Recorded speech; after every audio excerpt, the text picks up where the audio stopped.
अरे नीतू बेटा, कैसी हो? सब्जियां लेने आई हो? आज तुम्हारी सास को नहीं भेजा? उनकी तबीयत तो ठीक है ना? नीतू के मोहल्ले में ही रहने वाली अर्चना जी ने कहा। नीतू: हाँ काकी, मम्मी जी बिल्कुल ठीक हैं और वो मंदिर गई हैं, इसीलिए मैं सब्जी लेने आई हूँ। अर्चना जी: बेटा, तुम मेरी बहू की उम्र की हो, इसीलिए एक बात कहे बिना नहीं रह पा रही।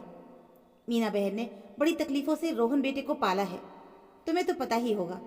रोहन काफ़ी छोटा था जब उसके पापा स्वर्ग सिधार गए थे, तो किस तरह मीना बहन ने सबको संभाला। आज उन्हें आराम की ज़रूरत है, तो ऐसे में तुम्हारा फर्ज बनता है कि तुम उनकी सेवा करो। देखो बेटा, हम जैसा करते हैं वैसा ही हमारे पास वापस आता है। इससे कल को तुम्हारा ही भला होगा। तुम्हारा भी एक बेटा है, वो तुम्हें देखकर ही सीखेगा। नीतू हैरान हो गए। काकी, ये आप क्या बोल रही हैं? मुझे कुछ समझ नहीं आ रहा। क्या मम्मी जी ने आपसे कुछ कहा है? अर्चना जी: अरे नहीं नहीं, वो क्या कहेंगी भला। वो तो बस मैंने उनके संघर्ष को देखा है ना, इसीलिए ऐसा कहा। चलो अब मैं चलती हूँ, पर मेरी बात पर गौर ज़रूर करना। उसके बाद अर्चना जी चली गईं। इधर नीतू हैरान यही सोचते सोचते घर आ गई और फिर इस बात को वो भूल गई। कुछ दिनों बाद नीतू बस स्टॉप पर अपने बेटे अंशु को लेकर उसके स्कूल बस का इंतजार कर रही थी कि तभी उसने देखा मोहल्ले की कुछ और औरतें भी बस का इंतजार कर रही हैं। नीतू की तरफ वो इशारा करके आपस में खुसर पुसर कर रही हैं। नीतू बड़ी असहज महसूस करने लगी, क्योंकि वो औरतें उसे अजीब अजीब मुंह बनाकर उसके बारे में ना जाने क्या क्या कह रही थी। कि तभी स्कूल की बस आ गई और सारे बच्चे उस पर सवार हो गए। उसके बाद नीतू ने उन औरतों के पास जाकर पूछ ही लिया, आप लोग मेरे बारे में कुछ बोल रहे थे क्या? वो औरतें थोड़ा हिचकिचाते हुए कहती हैं, अरे नहीं नहीं, रोज अंशु को छोड़ने उसकी दादी आती है ना, आज आप आई हैं तो वही कह रही थी। वैसे आज अंशु की दादी नहीं आई, तबीयत तो ठीक है ना उनकी? एक बात बोले, बुरा मत मानना बहन, बेचारी की काफ़ी उम्र हो गई है, उनकी थोड़ी सेवा कर देना, दुआ मिलेगी। नीतू फिर हैरान होकर, हाँ हाँ मम्मी जी ठीक हैं, वो अपनी बहन के यहाँ गई हैं, 1 हफ्ते के बाद आएंगी। ये कहकर नीतू वहाँ से चली गई। पर उसके मन में एक सवाल घर कर गया कि हर कोई उससे ऐसी बातें क्यों कह रहा था। इसका पता तो लगाना ही पड़ेगा। आने दो मम्मी जी को, उनसे ही पूछूंगी। लगता है उन्होंने ये सब कुछ कहा होगा। 1 हफ्ते के बाद जब मीना जी आती हैं तो साथ में उनकी बहन शीला जी भी आती हैं, जिन्हें देखकर नीतू कहती है, अरे मासी जी आप? मम्मी जी, आपने बताया नहीं कि मासी जी भी आ रही हैं। शीला जी: अच्छा, तुम्हें हर काम बताकर करेगी ये? मैंने ही मना किया था इसे कि तुम्हें कुछ बताने को। मासी जी की इस बात से नीतू को यकीन आ गया कि मम्मी जी ने ही यही सारी बात सभी से कही है। नीतू वही खड़ी खड़ी यही सब सोच रही थी कि तभी शीला जी कहती हैं, अब यहीं खड़ी रहोगी या जाकर चाय भी लाओगी? नीतू हड़बड़ाती हुई रसोई में जाती है और झटपट चाय बनाकर ले आती है। चाय की चुस्कियाँ लगाती हुई शीला जी कहती हैं, बहू, कुछ दिनों तक तो मैं यहीं हूँ और देखती हूँ कि यहाँ के लोगों का रूप कितना बदला है। शीला जी की ये इंगित नीतू को समझ आ गई और उसने सोचा कि जरूर मम्मी जी ही है इसके पीछे। अगली सुबह नीतू सब्जी का थैला मीना जी को थमाकर कहती है, मम्मी जी, बस पालक और मटर ले आइए, बाकी की सब सब्जियां तो मैं ले आई हूँ। इतना सुनना ही था कि शीला जी कहती हैं, क्या जीजी जाएंगी सब्जी लेने? जब सारी सब्जियां तुम ले ही आई हो तो फिर पालक और मटर क्यों छोड़ा?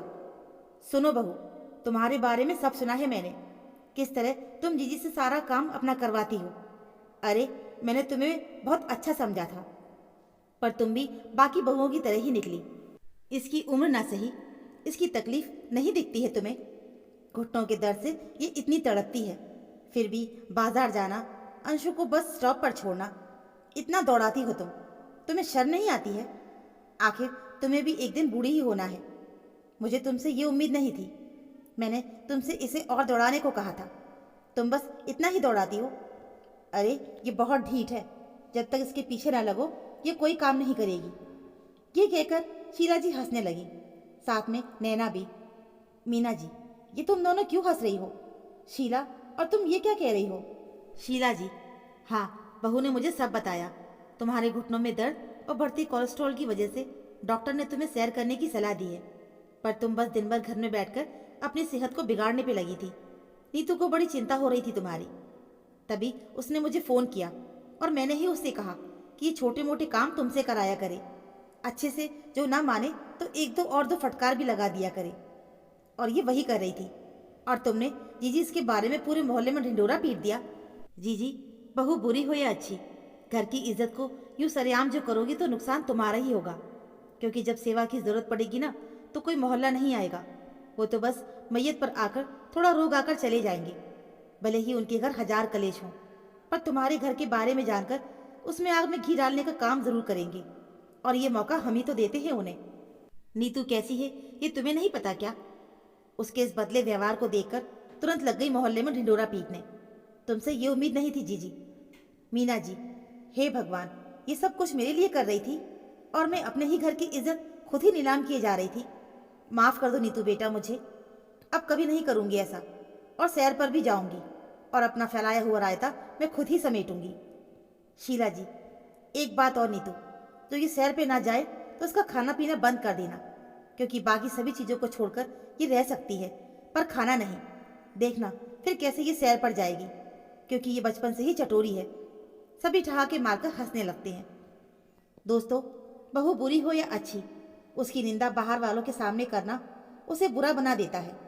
घर की बात अगर घर में ही सुलझाई जाए तो हम जग हंसाई से बच सकते हैं, क्योंकि आपका दुख सुनने के बाद लोग हमदर्दी से ज़्यादा उसके मज़े लेने में दिलचस्पी रखते हैं। और ये उनके गपशप में मज़ेदार कहानी के अलावा कुछ नहीं होता। जो आपके लिए दर्द है वो उनके लिए मसालेदार कहानी। तो अपने दर्द को वहीं बांटे जहाँ से वो हल्का हो, ना कि दोगुना। तो दोस्तों, उम्मीद है आपको हमारी ये कहानी ज़रूर पसंद आई होगी।